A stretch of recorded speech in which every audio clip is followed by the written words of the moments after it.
Энэ сайхан өглөөний мэнд хүргье. Өчигдөр далд учирхийллийн тухай ярьсан. Хүн бүхний амьдрал ондоо хүн бүхэн өөр тэгсэн гэсэн энэ хаалга болгоны цаана өөр амьдрал үргэлжилж байгаа. Тийм үртэл далд учирхийл үнэхээр их байдгийн байна. Өчигдөр ихт над руу хүмүүс юугаар чатар биш нөгөө тийм холбогдож ярьсан.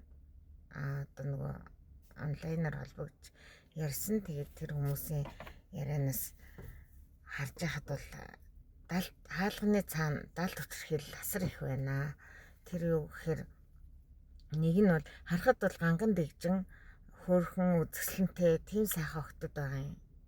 Тэр нүр хөөцтэй танилцж хатаас жаргалтай гэр бүл гэмээр. Гэтэл одоо нэг нь бол 3 хүүхэдтэй эмэгтэй гэж байгаа. Тэгээд нөхөр нь аягүй их нөгөө нурууг нь хугалж исэн, хамрыг нь хугалж исэн, хараар нь тавьж исэн. Бүүн сэтгэлийн юм готралтай бүр уйлаад ярьж байгаа байхгүй. Тэгээ би одоо сонсож өгөхөөс өөр надаа одоо тий янз бүрийн юм ярьж чадсангүй. За тэгээд нэг нь болохоор ингээд найз залуутайгаа бас амьдардаг. Тэгээд нөгөө бас л тийм зөвхөн миний мөнгийг ашигладаг гэж уйлал ярьж исэн. Ер нь энэ асуудлууд бол аягүй их байдаг юм байна. Тэгээд энэ гарц гаргалгаа гэж одоо байж л таараа тийм ээ. Тэгэхээр энэ хэрвээ энийг сонсож байгаа тэр хүчрхийлээд байдаг эрэгтэй хүмүүс хань нөхрүүд найз залуус байдаг бол тэрэндээ аягүй анхаарад мар байна. Хүн өөрчлөгдөж болно шүү дээ. Чи ч гэсэн өөрчлөгдөнө гэж хэлмээр ах юм. Чи нас хүүс ерөөсөө харгалзахгүй байна. Хүсэн залуу. Тэгээд дээр нь хайр их гоё шүү дээ. Тий би нэгэ хайрлаад би эндээ таалагдаад татагдаад гэрүүл болоод тэгээд 3 тэгээ хүүхдүүдтэй эсвэл нэг гэрт хамт амьдарч байгаа байж таарна. Гэтэл яагаад ингэж нөгөө хүчин мөхөс сул дараа эмэгтэй эмэгтэй хүнийг бүсгүй хүнийг ингэж дээрлэж тий цохиж зодож янз бүрээр нь элдвэр нь харааж зүхэж тий бүр ингэж амьдруулад байгаа юм бэ.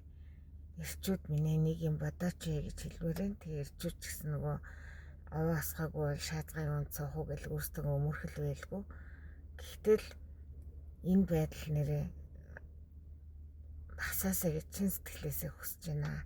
Хаалганы цаана байгаа тэр амьдралууд нөгөө амар амгалан нэрүүлэн сайн сайхан байгаасай л гэж бодож байна. Ухаараасай, хайрлаасай, ойлголцоосай, ярилцаасай, өөрчлөгдөөсэй гэж ямар их хүснэ вэ тий. Тэгээд миний нэг ойрын дүү байдаг. Тэгээд тэрний амьдрал бол ийм жоохон хүүтэн хүндий хөшүүн байжгаад одоо айгүй гоё болж өөрчлөгдсөн байгаа. Бас нэг ерөөсөө өөрчлөгдөж болдгийм байлээ гэдгийг хэлэх гэсэн. Өөрөө жоохон хүсээд өөрөө жоохон анхаарал хандуулаад цаг гаргаад хамт цагийг өнгөрөөгөөд тий тэгвэл ингээд сайн сайхан аз жаргалтай байх боломжууд бол зөндөө байгаамаа гэдгийг хэлмээр байна. Яагаад хүчин мөхөс эмэгтэй хүнийг заалжгүй ингэж дээрлэхэж доромжилж харааж зүхэж хөөж тоожч байдаг юм уу тий. Тэгэд наанаа болохоор энэ бүх зовлонгоо хизээч гадагш нь гаргадаггүй гэж байгаа юм тэр эмэгтэйчүүд ямар ч их төвчээртэй юм тий. Тэгэл дотроо нуугаал нөгөө жоохон удвал хав дарсараа хавдарч болох юм билүү яаж мэдлээ тий.